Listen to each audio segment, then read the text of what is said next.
नमस्कार दोस्तों, स्वागत है आप सभी का हमारे YouTube चैनल में। जैसा कि आप सभी देख सकते हैं कि मैंने एनटीए की वेबसाइट को खोला हुआ है और आज हम बात करेंगे कि कोई भी एक नेशनल लेवल का जो एग्ज़ाम होता है उसका तमाशा कैसे बनाया जा सकता है। ठीक है, जो कि हमें डीओईटी के केस में देखने को इस बार मिल रहा है। और ये भी बात करेंगे कि आंसर की कब तक दे देंगे, ये कब तक नहीं देंगे। अब इन्होंने एग्ज़ाम जो है तमाशा कैसे बन सकता है, तो देखिए दोस्तों, इन्होंने जो फॉर्म अपने स्टार्ट किए दिल्ली यूनिवर्सिटी ने, वो अप्रैल में किया। ठीक है, अप्रैल में इन्होंने फॉर्म ओपन किया और उसके बाद एग्ज़ाम कब हो रहा है, अक्टूबर में जाके। तो देखिए कितना गैप आ गया, 5-6 महीने का कम से कम। ठीक है, तो 5-6 महीने में ये एग्ज़ाम ले रहे हैं। ठीक है, और उसके बाद 21 अक्टूबर को एग्ज़ाम ख़त्म हो गए हैं 2022 में। और आंसर की जो है 9 तारीख, यानी कि आज 9 नवंबर तक भी इनसे आंसर, एक प्रोविज़नल आंसर की रिलीज़ नहीं की गई है। इसको बोलते हैं एक तमाशा बना देना कि एक जो है नेशनल लेवल का एग्ज़ाम है, या फिर बच्चों के जो भविष्य के साथ खिलवाड़ करना। ठीक है, बच्चे कितनी मेहनत से तैयारी करते हैं, रात दिन रात एक करके तैयारियां करते हैं, अपना लगन से एक एक सीट के लिए इतनी लड़ाई रहती है। और ये लोग कितना मतलब तमाशा बना के रखते हैं एग्ज़ाम्स का। और अब ये आंसर की बनाएंगे, उसमें क्वेश्चन पेपर बनाए जाते हैं, सेट किए जाते हैं, वो भी दुनिया भर की उनके अंदर गलतियां दे देते हैं। ये आंसर की बनाते हैं, उनमें दुनिया भर की गलती दे देंगे। कई बार सेंटर होते एग्ज़ाम के, वे एक नंबर के घटिया लेवल के, उनमें कोई सर्विस ही नहीं है किसी तरीके की। कभी कभी सेंटर दे देते हैं, सेंटर पे उस जगह सेंटर ही नहीं है, सेंटर थोड़ा सा अलग है, लोकेशन उसकी सही नहीं है, एग्ज़ाम में बच्चे बैठे हैं वहाँ पे सिस्टम उड़ गया है।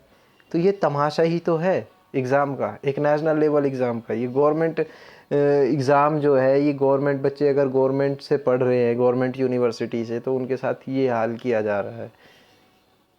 अगर यही काम अगर प्राइवेट यूनिवर्सिटी करती तो काफ़ी अच्छे तरीके से फैसिलिटी होके तुरंत हो जाता।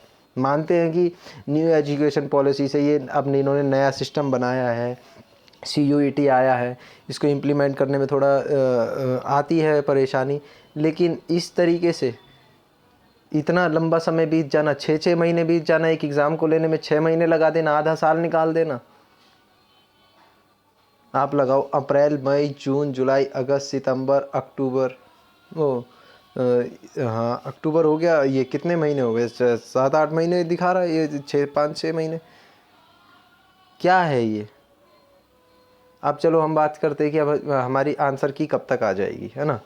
तो ये एनटीए की वेबसाइट है, आप इसमें लास्ट नोटिफिकेशन देख सकते हैं, यूजीसी नेट वालों का एग्ज़ाम है। ठीक है, तो इनके पास लास्ट जो एग्ज़ाम बचा हुआ था, ये सबसे बड़ा एग्ज़ाम यही था इनके पास नेट का। उससे पहले CUET PG था इनके पास। तो अब इनके पास ऐसा कोई काम तो बचा नहीं है कि इनके पास बहुत बड़ा, इनको कोई बहुत बड़ा एग्ज़ाम लेना है इन्हें।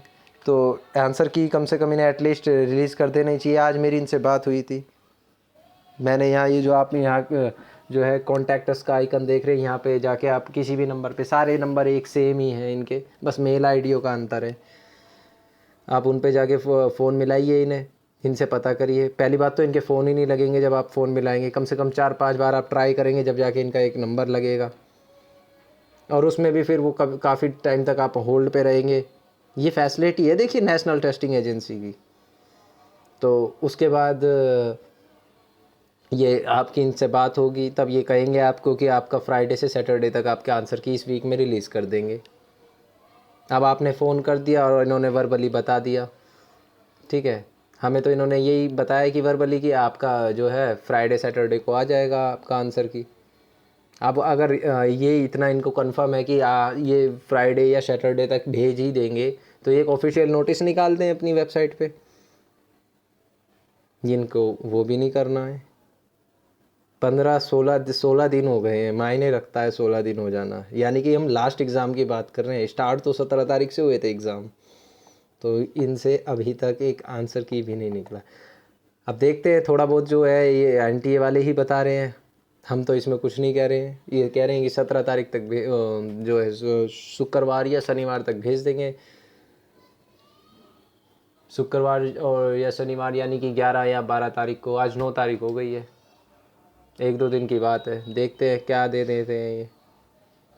अब 16 दिन में ये प्रोविज़नल देंगे, फिर 16 दिन में ये जो है फाइनल देंगे चैलेंज के लिए। ये फिर 2-3 दिन देंगे, फिर उसके बाद फिर 16 दिन लगाएंगे, फिर रिज़ल्ट देंगे, फिर 16 दिन लगाएगी यूनिवर्सिटी, डाटा सेंड होएगा यूनिवर्सिटी को 16 दिन के अंदर, फिर 16 दिन ही यूनिवर्सिटी को चाहिए एक लिस्ट तैयार करने में। इस तरीके से कितना अच्छा मतलब क्या चल रहा है ये आप दोस्तों खुद देख सकते हो कि एक अगर आपको सरकारी संस्थानों से पढ़ाई करनी है तो कैसी लचर पचर हालत है इनकी, और वो भी मास्टर्स लेवल पे, पोस्ट ग्रेजुएशन पे, ग्रेजुएशन लेवल पे। सरकारी स्कूल जो है उनमें क्या होगा, ये राष्ट्रीय स्तर के एग्ज़ाम है। अगर हम कहीं छोटे मोटे गांव देहात के इलाके में जाके देखें तो कितनी अच्छी हमें एजुकेशन सिस्टम देखने को मिलेगा, हमें अपने देश का काफ़ी आप देख सकते हैं, एक्सपीरियंस कर सकते हैं इस चीज़ से। ठीक है दोस्तों, तो इतना ही था इस वीडियो में कि आपकी जो आंसर की है ये बता रहे हैं कि इस नंबर पे यहाँ पे मैं अगर हम यहाँ क्लिक करते हैं तो यह नंबर आएंगे, आप इस पर बात कर सकते हैं। मैंने बात की थी इनसे, कह रहे हैं कि शुक्रवार शनिवार तक भेज देंगे आपके आंसर की। देखते हैं क्या भेज देते हैं या नहीं भेजते हैं, कितनी बात सच है इनकी। कहने को तो काफ़ी कुछ कहा जाता है, बात तो जब है जब रिलीज़ हो जाए। 16 दिन तो इन्होंने वैसे भी बिता दिए हैं, उसके बाद बोलते हैं कि 1 हफ्ता लगेगा। ठीक है दोस्तों, और बाकी का कुछ बच्चों के मेरे पास ये भी क्वेश्चन आ रहे थे कि जो है उनको डॉक्यूमेंट में प्रॉब्लम है कि उनके माइग्रेशन सर्टिफिकेट नहीं है, या फिर उनका किसी का रिज़ल्ट अभी तक रिलीज़ नहीं किया है किसी यूनिवर्सिटी से जिससे भी वो पढ़े हुए हों। तो देखिए दोस्तों, अगर आपके पास जैसे कि आपने रिजर्वेशन के लिए रिजर्वेशन में अप्लाई किया है किसी कैटेगरी में, यानी कि SC ST OBC EWS में, तब आपको वो एडमिशन के टाइम पे वो मस्ट है, क्योंकि आप एक जो है रिजर्वेशन के लिए अप्लाई कर रहे हैं तो फिर उसको आपको वहाँ तुरंत दिखाना होगा। और बाकी जो भी आपके बेसिक्स हैं जैसे 10th 12th मार्कशीट हो गई, ये सब चीज़ें थोड़ा सा आपके पास बेसिक से डॉक्यूमेंट है तो आपको इतना घबराने की ज़रूरत नहीं है। यानी कि अगर आपके पास जो है माइग्रेशन नहीं भी है, ठीक है, और ये बेसिक से डॉक्यूमेंट्स हैं, तो आपको एडमिशन में इतनी प्रॉब्लम नहीं आएगी, क्योंकि माइग्रेशन के लिए आपको समय दिया जाएगा। 1 महीना दे देते हैं लगभग, यूनिवर्सिटी कम भी दे सकती है, ऐसा नहीं है, 10 दिन भी दे सकती है, 15 दिन भी, वो डिपेंड करता है, पर कम से कम एटलीस्ट 1 महीना दिया ही जाता है बच्चों को। पर 10 दिन भी अगर मिलते हैं तो बहुत है, वो आपको यानी कि कुल मिला के बात ये आपको समय दिया जाएगा माइग्रेशन बनवाने के लिए जब आप अदर यूनिवर्सिटी से आएंगे।